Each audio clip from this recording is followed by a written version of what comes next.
Assalamu alaikum warahmatullahi wabarakatuh. Shamarka fuunee jaalatamtootaa fi kabajamtoota uummata Oromoo zirra jirtuu bakkuma isin jirtanitti nagaa fi kabajaan keenya isin biraa jiraatu jecha har'a ammoo ganama subiidhaan ka'ee ganamaan meeshaa kana geessuuf deemaa jira. Dhagaa jirtanii lukkuu nuuree fiyyaa jira.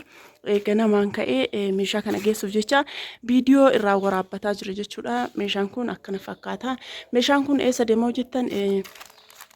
Katama Sirboo jedhamtu jira. Sirboo jechuun hasaasa irra darbanii boqojjii osoo hin gahin jechuudha. Meeshaa kanneen geessuuf deemaa jira jechuudha. Akkana fakkaata. Maashaallah meeshaan kunniin akkuma isin argitan kana baay'ee bareeda jechuudha. Carqii firaashii kana jechuudha. Hedduu bareeda akkuma isin argitan kana baay'ee tokko bareeda jechuudha. Ani ka'afe jechuudha akkuma isin argitanii fi akka isinitti mul'atuuf jecha gimmaasha hafe jechuudha. Gimmaashni ammoo kiinoo achi bira jira jechuudha. Carqiin isaallee kiinootii as keessa jira jechuudha.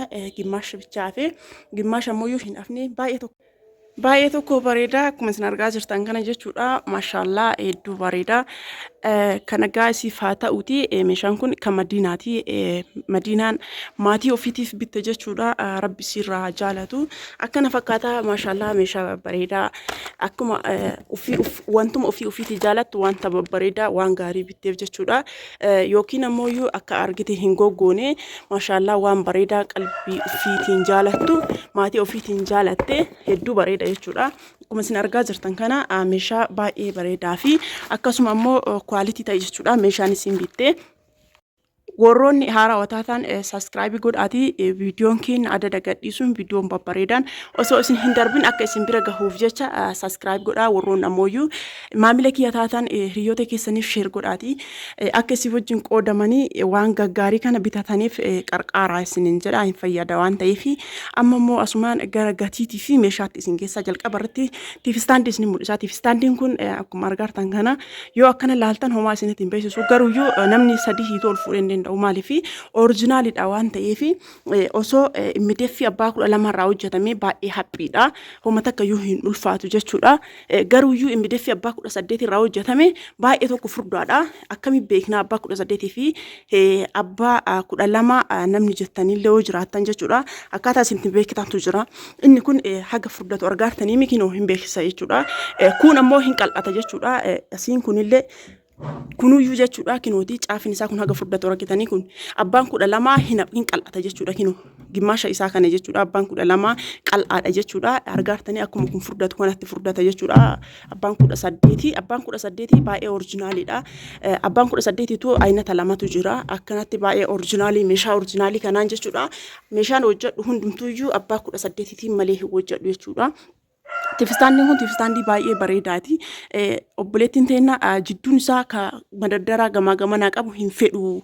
Noormaanii akkanaa kana na ajajii naan jettee ana ammoo fedhuma kiyyaan baakkoon itti hojjedheef isin duuda manaa hojjedhu naan jettee ana ammoo fedha kiyyaan kan itti hojjedheef jechuudha. Maaliif as keessa bareedinallee kennaa fi deebi'ee ammoo bootaan kuni inni kun jechuudha baay'ee originaalidha.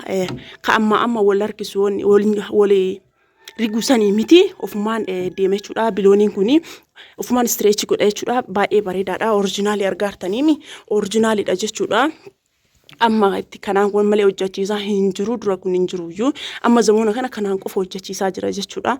Maashaallah baay'ee bareeda. Warroonni isa kanaan hin hojjetamneefiif warri carraa akkanaa hin argannellee hin jira. Kanaan dura kanaan inni hojjenneefillee garuuyyuu amma kanumaan qofa hojjetamaa jira jechuudha. Baay'ee originaalii argartanii ofumaan jechuudha. Homa takka nama dhibu keessattuyyuu masaabaan faati ofumaan yaa'aa jechuudha. Kinoo argartanii ofumaan yaa'aa maaliif akkanatti yaa'aa jettan kinoo as biraan jechuudha.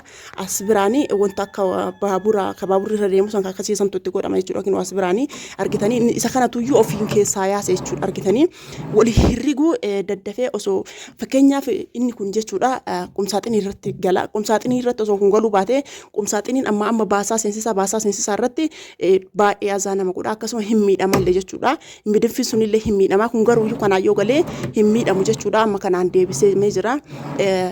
Meeshaa hin gadda hojjechiisan irratti yoo argitan isa kanaan hojjechiisa jechuudha. Kanaan hojjetamaa jira. Amma kanaan deebi'ee jira. Dura kun hin jiru. Amma immoo kanaan hojjechiisaa jira jechuudha. Baay'ee originaalii ka ta'e jechuudha. Argartanii an dhugama jiru isin himaa waan hundaayyuu jaalattanii jibbitanii dhugaa jiru qofa isin himee dhugaa jiruun fayyadamtan jechuudha.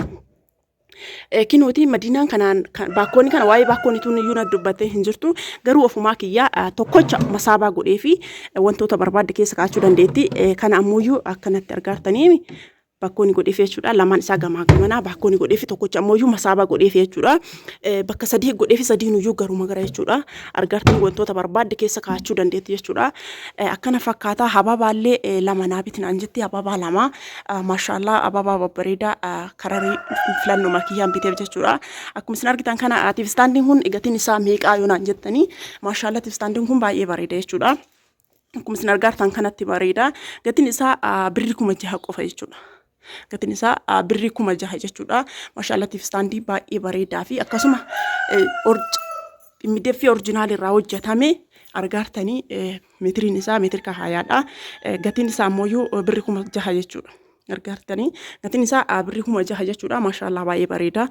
Namoonni barbaadan madaddaraa gubbarratti dalga isaati madaddaraa ol wantoota fakkeenyaaf wanta akka hababaa akkasuma ammoo meeshaa aadaa irra daradaraan naan hojjechiisnaan jettan ammoo gatiin isaa isin jalaa dabala yoo barbaadan akkasitti illee hojjechiifachuu dandeettan jechuudha. Isin hin barbaanneef akkanatti hojjechiifattee duudama ol qajeelu gamaa gamanaa hin qabne naa hojjechiisnaan jettee garuu akka hubatii kennuufiif kararii uumama kanneen illee ofumaa kiyyaatti godhee fi hababaan isin ajajatte hababaa kana jechuudha. Maashaallah hababaa gurguddaa kana kateebilii naa hojjechiisii naan jettee akkuma isin argartan kana hababaa kanneen hojjechiiseefii jira jechuudha. Hababaan kun badee ture garuuyyuu firee muraasni waan dhufee jiruuf firee muraasa irraa bitee jechuudha. Namoonni barbaadaniif namni biraallee bitachuu hin dandeettan jechuudha. Argaartanii namni biraallee bitachuu hin dandeettanii akkana fakkaataa hababaan kun firee 4 bitee jechuudha. Maaliif hababaan kun dhabamee waan jiruuf an carraa argadhe sadi daddafee fayyadamee hababaa kana firee 4 bitee fi firee 2 isin fudhattee jirti. Firee 2 hafee jira. Namoonni barbaadan firee 2 sanillee fudhachuu hin dandeettan isin jira. Gatiin tokkocha akka biteen birrii 1,600 bitee garuuyyuu boota biraa hin jiru jechuudha. Gatii saniin 1,000 isaaba 700 garuuyyuu waan firee 4 biteef 1,600 naa kenname malee 1,700 jechuudha. Akkana fakkaataa namoonni bitachuu barbaadan isaallee bitadhaa isin jira. Itti aansee ammoo carqii firaashiitii fi tiraasiidha jechuudha. Argaartanii akkana fakkaata.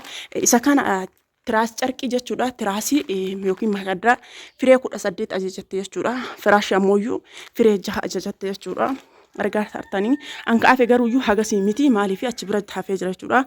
Bootaan gibbiin xiqqaa waan ta'eef deebi'ee afaan lafaa naaf illee xiqqaa waan ta'eef kinnu hanga achi waan ta'eef naa hin gahu jedhee akkuma isin hin mul'atuuf yookiin akkuma irraa hubattanii fi akka muraasa bichaa isin afee isin qopheesse jechuudha. Akkana fakkaata.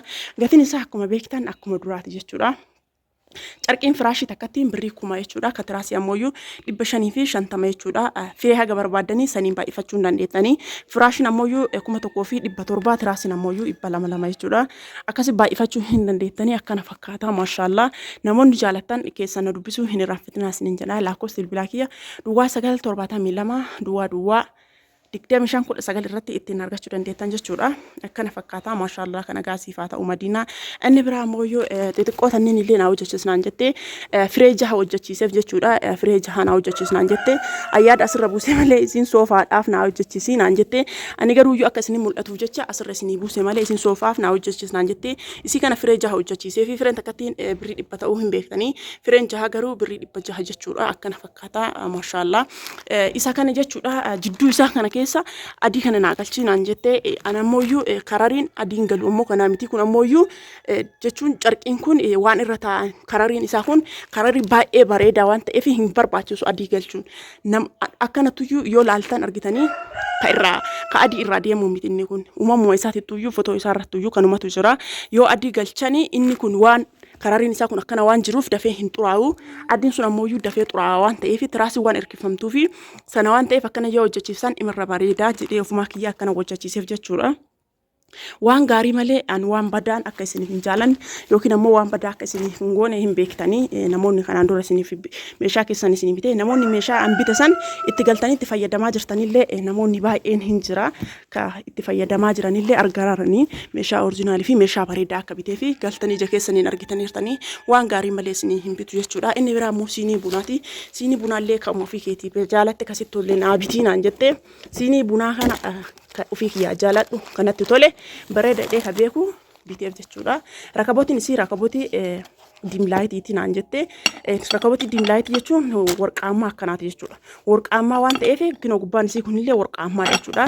Daarii isaa kunillee warqaammaadha jechuudha. Argitanii kararri isaa kunillee baay'ee bareeda jechuudha. Saniif jecha kana bitee fi kinoo warqaammaa waan of keessaa qabduuf jecha kana biteef jechuudha. Maqammacaan ammoo maashaallah maqammacaa baay'ee bareedaadha. Buna siinii bunaa yoo asiin kaayanii kookisii ammoo asuma biraan kaayanii saarvisii biraa tokkollee hin barbaadan jechuudha. Qursiin bunaa as biraan kaayamaa maashaallah akkanatti qophoofti jechuudha. Namoonni ajajachuu barbaadan bitadhaa isiniin jedha. Gatiin isaa darzan isii birrii 3,500 jechuudha. Akkana bareeddi jechuudha. Akkasi bitee fi darzana naa bitti naan jettee darzana biteef jechuudha.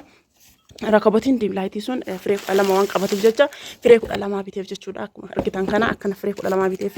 Inni biraa immoo sufraa diimlaayitii naa bitii naan jettee sufraa diimlaayitii illee kinoo akkanatti biteef jira jechuudha. Sufraan kun gubbaan isaa waraqatu iyyuu galaa jalli isaa ammoo kinoo akkana waan fakkaatuuf hoomata akkayyuu wanta haga feeta yoo walaa waltan gubbaa isaa wanti keessa gaseenu hin jiru maaliif jalaanillee waraqatu iyyuu jira. Gubbaanillee ammoo waraqatu iyyuu jira. Jidduu isaa keessa jechuudha inni kun ka jiru. Akkana fakkaata namoonni barbaadan warqaammaanillee ajajachuu dandeettanii birraammaanillee ajajachuu dandeettanii namni hin beekne hin jirtanii ana biratti baratamaadha jechuudha. Sufraan diimlaayitii kuni gatiin isaa birrii 2,000 jechuudha. Akkana fakkaata namoonni ajajachuu barbaadan ajajadhaa isiniin jedha. Kana bichaanillee hin jira jechuudha. Isa kana bichaan osoo diimlaayitiin dabalatinillee hin jira. Namoonni barbaadan bitachuu hin dandeettan isiniin jedha. Akkana fakkaata inni biraa ammoo feermuuziidha. Feermuuzii kanaan naa bitinaan jettee feermuuziin kun baratamaadha ana biratti hin beektanii. Akkana fakkaata gatiin isaa birrii 2,500 jechuudha. Akkana fakkaata jechuudha. Feermuuzii kana namoonni ajajachuu barbaadan inni biraa zayitiidha. Zayitiif fasaashii naa bitinaan jette jechuudha. Dhangala'oo jechuudha. Abbaa liitirii 5ti. Abbaa liitirii 5 birrii 1,100 galee jira. Gatiin isaa birrii 1,100 galee jira jechuudha. Abbaa liitirii 5. Inni biraa bunni kiiloon birrii 450 kiiloo 2 biteef jechuudha. Birrii 900. Inni biraa sukkaara kiiloon takkattiin birrii 130 kiiloo 2 biteef jechuudha. Akkana fakkaata meeshaan madinaa kana gaasiif haa ta'u rabbi nagaan isillee haa galchu jenna. Akkana fakkaata jechuudha. Maashaallah kana gaasiif haa ta'u maatii ofiitiif waan gaarii jaalattanii rabbi waan isin yaadde olitti isiif haa ta'u jechuudha. Jiin ramadaanaa kana keessa rabbi isii haa milkeessu. Ji'a ramadaanaa keessa maatii ofii gammachiiste. Akkana fakkaata namoonni ajajachuu barbaadan lakkoofsa bilbilaa kiyyaa duwwaa 972 duwwaa 2519 irratti heloo jechuun hin irraanfatinaa isiniin jedha. Warroonni ammoo meeshaan keessan isiniin bahiniif obsaan eeggadhaa. Meeshaan keessan taruma taraa isinii bahaa jira waan ta'eef addadumaan jalaa gad isinii dhiisa. Warroonni bahee viidiyoo gad isinillee hin jira. Inni sunillee obsaan eeggadhaa isiniin jedha. Namoonni ajajachuu barbaadanillee ajajadhaa isiniin jedha. Nagaatti.